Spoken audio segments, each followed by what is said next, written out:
looking at the Force users in the game, we took a step back and decided what would we want to play and what would the fan want to play. We want to give players the opportunity to be the heroic Jedi like Luke Skywalker, or the darker, more avenging type of Jedi like his father Anakin. And that's a lot of fun, actually, to create those types of moral choices in the game where players are allowed to express themselves in those terms. The reality is there are so many different types of Jedi. Jedi are not all alike.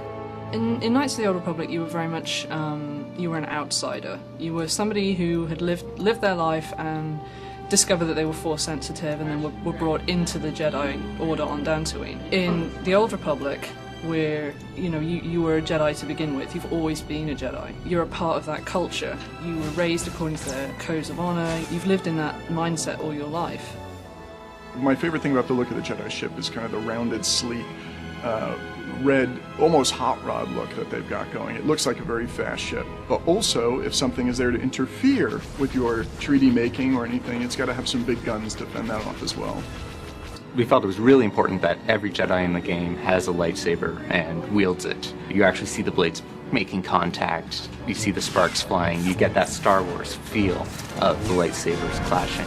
When two lightsabers collide, or look like they collide, that's all based on the animation. The two animations sync up, and we actually spawn an effect off of the lightsaber on that specific frame in the animation to where it looks as if the two sabers are clashing together. We'll call a little kind of a flash effect and flare out the lightsabers a little bit, make it look like they've contacted each other. Their lightsabers are more rounded and oddly enough more low-tech, kind of more the 70s Star Wars-y look, which we had a lot of fun incorporating into the look throughout.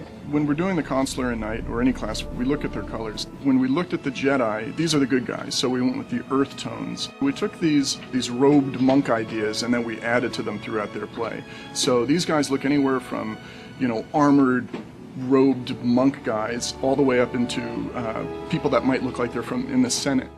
The strategy behind creating two Jedi classes is we knew Jedi were going to be very popular, and we wanted to make sure there were a lot of options for all the people who would sort of gravitate towards the Jedi. So we took sort of the two most iconic things, the lightsaber and the Force powers, and built a class sort of around each of those ideas, and that became the Knight and the Consular.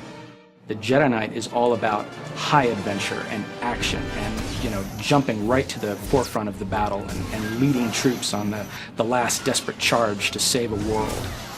The Jedi Knight's got a wide array of different melee attacks for different situations. So he'll have different saber moves he uses when he's, say, fighting one tough target versus a bunch of smaller enemies. And then these attacks, some of them will sort of build up his Force focus, and then other ones will spend it. So he's always got that sort of ebb and flow of building up to his big, strong attacks. If the Jedi Knight's role is to defend the Republic, the Consular's role is to be behind the scenes and to mend it and bring it back together. Diplomacy is a large part of the Consular's storyline, and you can't go into details, but there are times when you actually have to grab people and make them listen to you. The Jedi Consular has actually a wide array of playstyles. If you like playing the sneaky rogue, we have a build there for you. If you like supporting your allies and controlling enemies, we have a role there. And we also have a straight up damage role where you're just smashing things with telekinetics. We've actually also built it so that if you do go down the healing route, your companion becomes more powerful as you level up as a healer. I like to have us think of as their powers as being kind of like a clean or focused energy, whereas their effects are going to be kind of like the cooler tones, kind of the greens and blues, and also pretty symmetrical. A lot of the effects, I like to have them look as if they're coming from the character. They're not really making magic between their hands and casting that. You can play through the Jedi Knight and get the great, big, thrilling action-adventure movie and play that all the way through, and then you can turn around and you can start a Jedi Consular character and get an entirely new story, just as exciting, but about all new things.